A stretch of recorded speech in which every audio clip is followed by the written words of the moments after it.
meslekler vardır, kahramanlıkları, kurtarıcılıkları aşikardır. Bir de diğerleri vardır ki, yaptıkları iş ne kadar önemli, ne kadar hayat kurtarıcı olursa olsun, hiçbir zaman yüzünü görmez, adını bilmeyiz. İşte yine onlardan biri, Özgür Erdeğer. Adını hiç bilmediğimiz ambulans şoförlerinden yalnızca biri.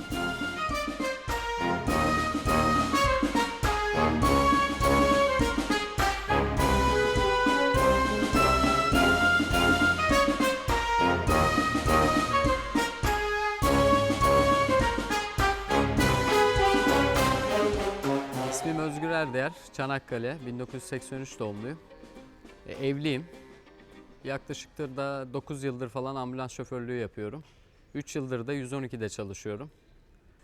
Bu işe çocukluğumdan beri devamlı ambulansa karşı bir şeyim vardı, özenim vardı. Bir arkadaşımın aracılığıyla başladım.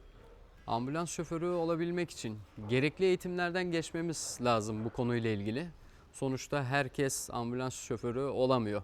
Yani trafikte de tabii ki bizimle karşımıza çıkan bir sürü dikkatsiz sürücü var. Yani onlardan ziyade tamamıyla bir özverili ve güvenli bir şoför adayı olması lazım. Ambulans sürücüsü dedik mi aklımıza gelen şeyler bunlar. Dikkat önemli.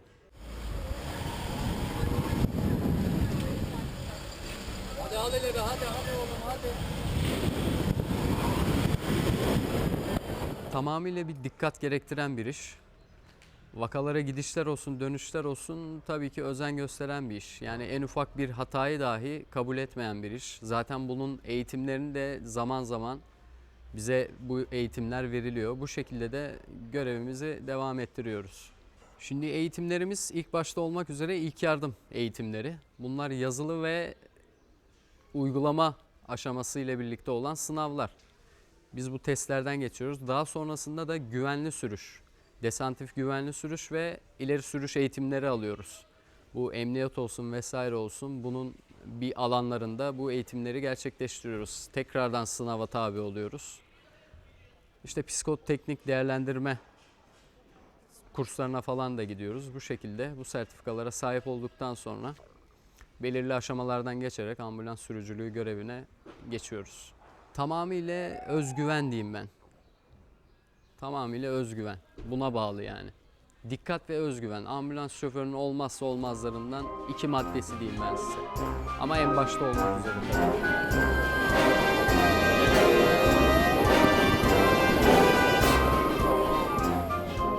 Ambulans şoförü ve çalışanlarının çalışma düzeni klasik çalışma düzenlerinden biraz daha farklı. Gün boyu süren nöbetlere rağmen ambulans şoförleri sürekli olarak dikkatli ve özenli olmak durumundalar.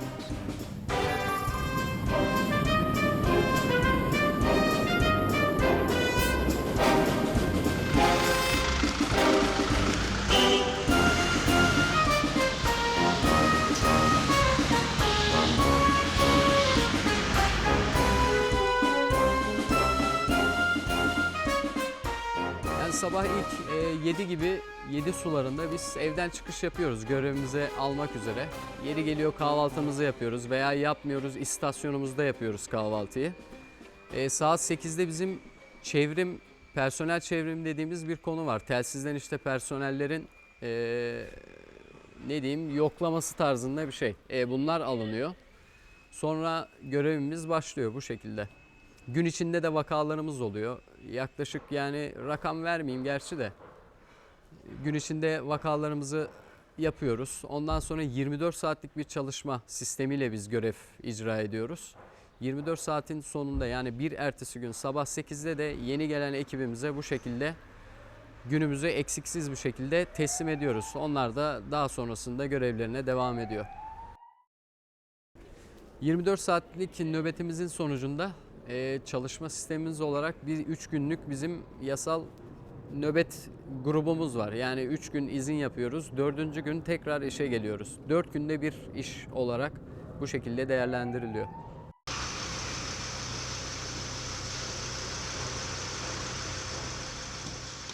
Şimdi sabah ilk nöbetimizi devralacağımız zaman sürücü olarak ben bu konudan bahsedeyim. Aracımızın bir rutin genel bir kontrolleri var. İşte lastiklerinin kontrolü, motor yağının kontrolü, genel arıza, elektriksel arıza, bu tarz şeylerin kontrolünü bir önceki sürücüden karşılıklı olarak arızalıysa arızalı olduğunu dile getirip arızalı değilse tamam teslim ediyorum size, herhangi bir problem yok gibi bir nöbet teslimatı gerçekleşiyor. Bu şekilde nöbet teslimatı yapıyoruz birbirimize, çalışanlarla. Araçta görev esnasında dikkat etmemiz gereken, yani sürüşe engel olmayacak arızaların olmaması misal. Ambulansın arızalı olmaması, işte yakıtının tamamıyla dolu olması, bunlar başlıca özen gösteren sebepler olarak madde alabiliriz. Sağlık Bakanlığı'nda İl Ambulans Servisi Başhekiminden vakalarımız bize telsiz ve telefon aracılığıyla geliyor. Cep telefonumuzdan da yaklaşık yani vakalarımız bize ulaşabiliyor. Çoğunlukla bu trafik kazalarıydı, yangınlar vesaire, itfaiye ve asayiş ekiplerinin de bu telsizlerle birlikte çalışmamız sürdüğü için buralardan da biz takiplerini yapıyoruz. Yani trafik kazası olur, bunu telsizden biz anonsu duyup zaten direkt çıkış yapıyoruz ki merkezden telefon gelmesini de beklemiyoruz.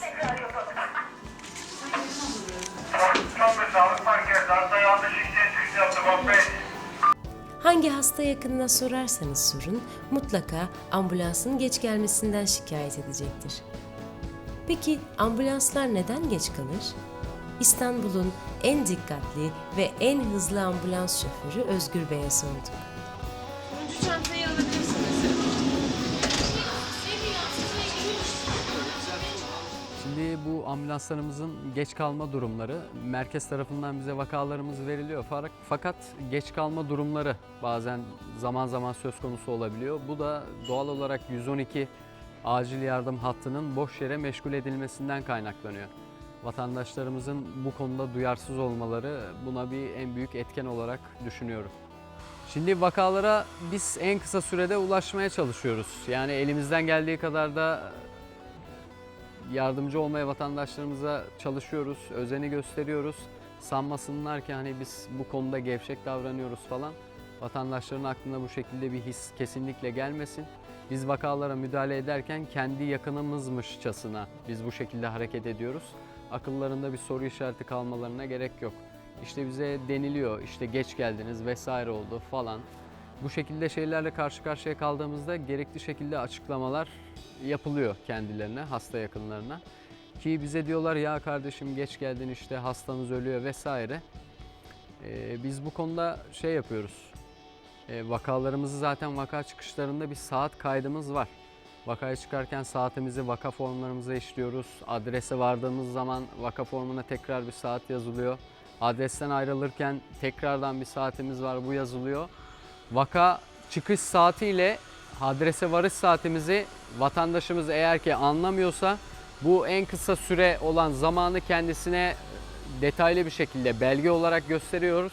O zaman da pişmanlık duyuyorlar zaten. Bu yarım saattir ambulans gelmedi işte nerede kaldı vesaire vesaire gibi durumlarda en son çare olarak aradaki en kısa olan süreyi zaten kendilerine açıklıyoruz. Daha sonrasında da pişmanlık duyuyorlar, bizden özür diliyorlar. Bu şekilde görevimiz devam ediyor. Şimdi gündelik bu ambulanslarla ilgili belirli bir kriterler, kısaltmalar var. Misal bir trafik kazasının TK olarak, işte çok aciliyeti olan bir hastanın mavi kod olarak hastane acillerine giriş şekilleri var. Bu gibi kısaltmaları da biz kendi merkezimiz ve hastaneler arasında genellikle kullanıyoruz. İşte trafik kazası dedim, TK konusu. Mavi kod yani hastanın adresten veya bir hastaneden diğer bir hastaneye nakli sırasında en acil şekilde gitmesi gereken durum olan kod. Mavi kod olarak değerlendiriliyor. İşte bize bir saldırı vesaire gibi, darp gibi bir durumlar olduğu zaman beyaz kod dediğimiz bir kod var. Asayişle işte merkez bir araya irtibat halinde oluyorlar ve bize geri dönüşleri sağlanıyor. Bu gibi kısaltmalar var ve açılımları da bunlar.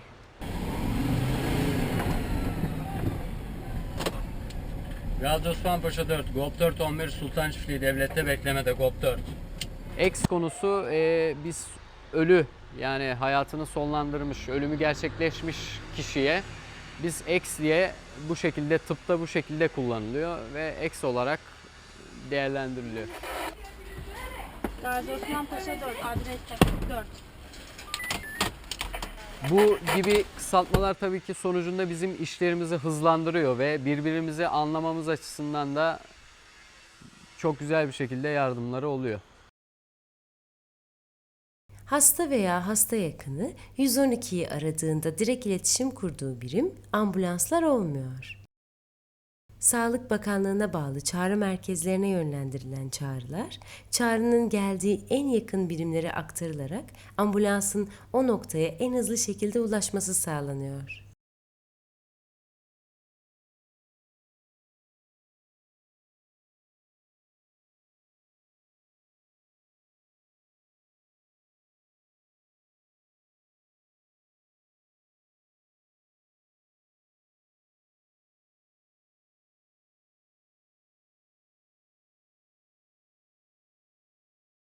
Hasta diyelim ki aradı, 112'yi aradı. Merkezde bize vakayı verdi. En kısa sürede ambulans şoförünün görevi kısa sürede ve emniyetli olarak, güvenli olarak adrese ulaşmak. Adresten hastayı almak, gerekirse yüksek katta olmasına rağmen hastayı taşımak, indirmek. Vatandaşların da yardımıyla tabii ki bu gerçekleşiyor. Hastaneye de nakli görevimiz bu. Mesleğin en zor yanı günümüzde de olduğu gibi trafik. Sadece başlıca en ana temel trafik konusu. Yani bilinçsiz olan şoförler, sürücüler. Bu şekilde iki madde olarak en büyük sıkıntı bunlar. Yani bizlik bir problem olmuyor ama karşımızdaki sürücüler doğal olarak yeri geliyor bizimle tartışmalar yaşıyorlar trafikte. Kırmızı ışık ihlalleri aklına geliyor ve bunları düşünerek bize yol açmamaları. Bu konular hep sıkıntı.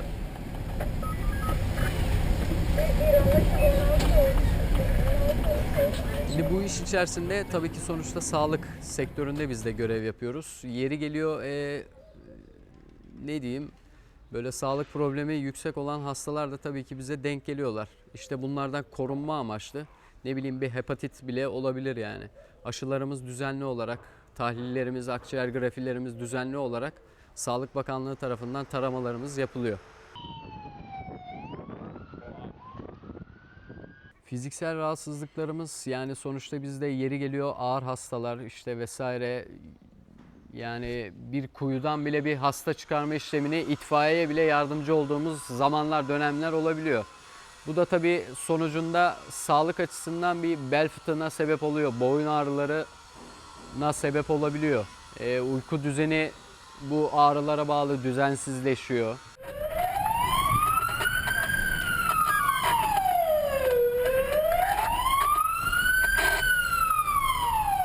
Rahat yapabilmemiz için bu işi yani trafikteki vatandaşlarımızın, sürücülerimizin başta olmak üzere yani yaz dönemine geldik. Muhakkak ki şu durumda camlar kapalı oluyor, klimalar açık oluyor, siren sesleri duyulmuyor. Önde 2-3 önümüzdeki araba misal siren sesimizi bizim duymayabiliyor. Yüksek sesle müzik dinlemeleri tabii ki buna bir etkendir. Bu şekilde olabiliyor. Biz de yani elimizden geldiği gibi yine de zorluklara rağmen yapmaya çalışıyoruz. Ama problemler büyük.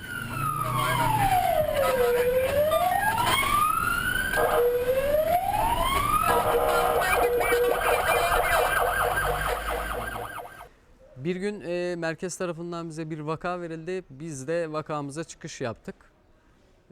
Trafikte, trafik ışıklarında bize bir araç denk geldi. Yani bu araç bize yol vermemekle direndi.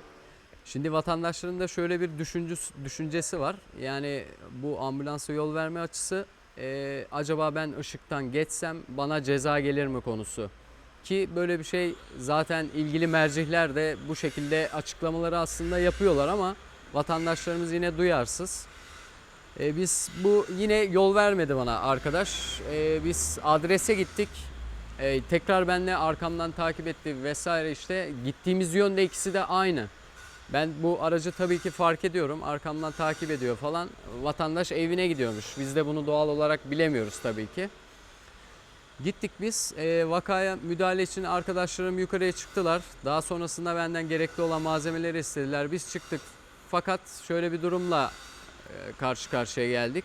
Bizi trafikte o şekilde engelleyen arkadaş, işte önümüze aracı yol vermeyen arkadaş, ışıklarda denk gelen arkadaş bu tekrardan karşımıza çıktı. Baktık ki bu hasta olan kişi bu trafikte yol vermeyen arkadaşımızın bir yakınıymış.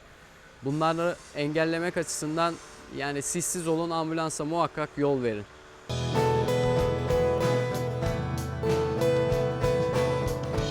Ambulans görevlileri bir ekip halinde çalışarak acil durumlarda en hayati müdahaleyi yapıyor ve hastaları hastaneye en kısa zamanda ulaştırıyorlar. Özgür Bey, özverili çalışması ve disipliniyle ambulans ekibinin diğer üyelerinin de kalbini kazanmayı başarmış. Arkadaşlar daha gelecek. Yeri geldiğinde şimdi ambulanslarımızda doktor, paramedik, ATT ve sürücü bu şekilde oluyor. Personel dağılımı bu şekilde. Yeri geliyor biz trafik kazasına gittiğimiz anlar da olabiliyor tabii ki. Yaralı sayısı fazla olduğu durumlarda illaki biz de tabii ATT ve paramedik arkadaşlarımızın talimatları doğrultusunda onlara yardımcı olmaya çalışıyoruz. Kendi aklımızca herhangi bir sağlık müdahalesinde zaten bulunmuyoruz. Abi tek görevde bizi görecek mi?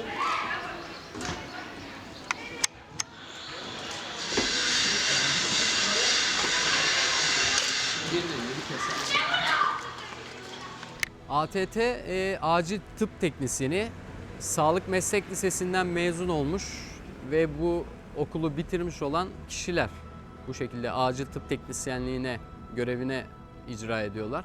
Paramedik dediğimiz konu da bu sağlık meslek lisesinden mezun olup 2 yılda üniversite okuyan arkadaşlarımız da paramedik olarak görevlerini icra ediyorlar. Yurt dışında da zaten bu şekilde sistem gerçekleşiyor. Ambulanslarda zaten doktorlarımız çoğunluk olarak paramedik olarak şu anda görev yapıyorlar. Bugün acayip yoğun değil mi? Yoğun dedim mi yoğun. Bir yıldır stajyer paramediklik yapıyorum bu noktada. Sürücü arkadaşım Özgür'le beraber. Burada bir yıldır. Bugün de benim son günüm ayrıca. Pasta falan kestik. Son günümü kutladık. Özgür'le mesela bir vakaya gidiyoruz. Tabii adı üstünde acil servis olduğumuz için hani ne kadar erken o kadar iyi bizim için. Sonuçta zamanla yarışılan bir mesleğe sahibiz. Böyle hiç çıkılmayacak bir yere giriyoruz. Özgür kapayın gözünüzü diyor bize arkadaşım. Biz gözümüzü kapatıyoruz, açıyoruz ki çoktan çıkmışız, geçmişiz yani. Gerçekten çok profesyonelce yapıyorlar işlerini. Yani çok dikkatli ve çok hızlılar. Yani hem hız hem dikkat gerektiren bir şey. İkisini bir arada yürütebilmek çok önemli ve bu işi yapabilmek de ikisini bir arada hani yürütebilmekten geçiyor kesinlikle ve çok güzel yapıyorlar yani işlerini.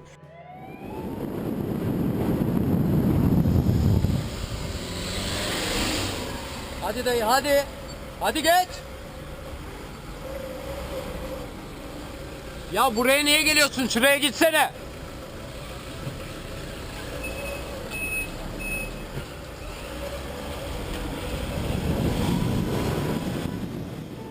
Hani başka günlerde başka şoför arkadaşlarla, başka sürücü arkadaşlarla da beraber çalışıyoruz. Aynı şekilde onlar da.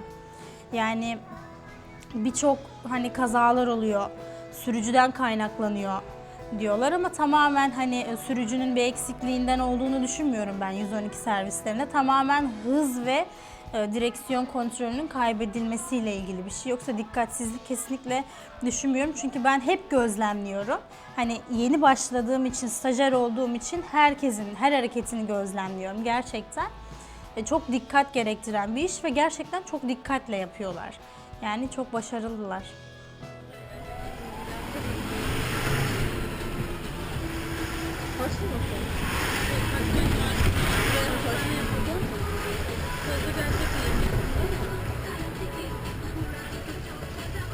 O zaman 2-3 dakika bir şey olacak yani. Çok yakın olacak. Buraya mı taşıyorlar pasta? Sana buraya taşıyacaklarmış. Yani yapıldığı yere aslında poliklinikler falan gelmiş ama. İnsanların görmediği, insanların bilmedikleri, görmedikleri bir olay var. Onlar sadece ambulansta hani doktorun geldiğini, hastanın alındığını, müdahale edildiğini ve olayın bittiğini biliyor insanlar. Ama kesinlikle gizli kahramanlar, biz bir şeye yetişebiliyorsak kesinlikle onların dikkat ve hız kontrolünde yapmış olduğu, göstermiş olduğu performans sayesinde yani bu işi başarabiliyoruz. Bunun için Özgür bizim için ve herkes için gizli bir kahraman. Onlar belki de en önemli mesleklerden birini icra ediyorlar. Onlar hayat kurtarıyorlar. Onlar sağlık sektörünün görünmeyen kahramanları. Onlar sağlık görevlilerini en hızlı şekilde olay yerine ulaştırıp duruma müdahale etmelerini sağlayan ambulans şoförleri. Onlar gizli kahramanlar.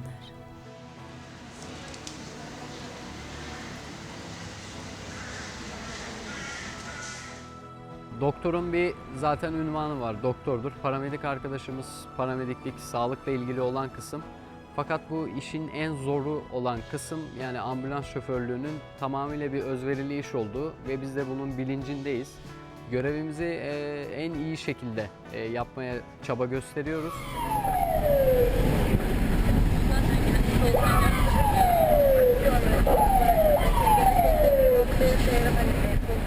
Çünkü yeri geliyor trafikte biz hayatımızı tehlikeye atıyoruz. Bir trafik kazasıyla karşı karşıya kaldığımız durumlar olabiliyor. Yine de bunları atlayarak, yine bunları yaparak, hiçe sayarak biz yine görevimizi icra etmeye çalışıyoruz.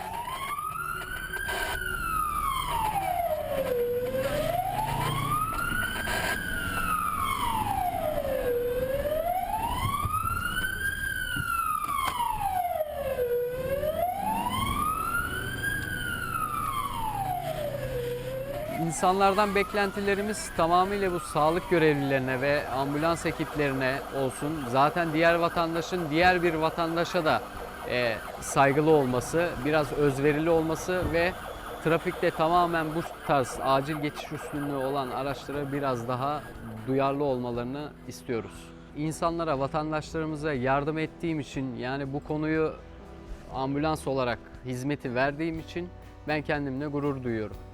Sonuçta bir can kurtarmak bir hayattır. İşimi seviyorum.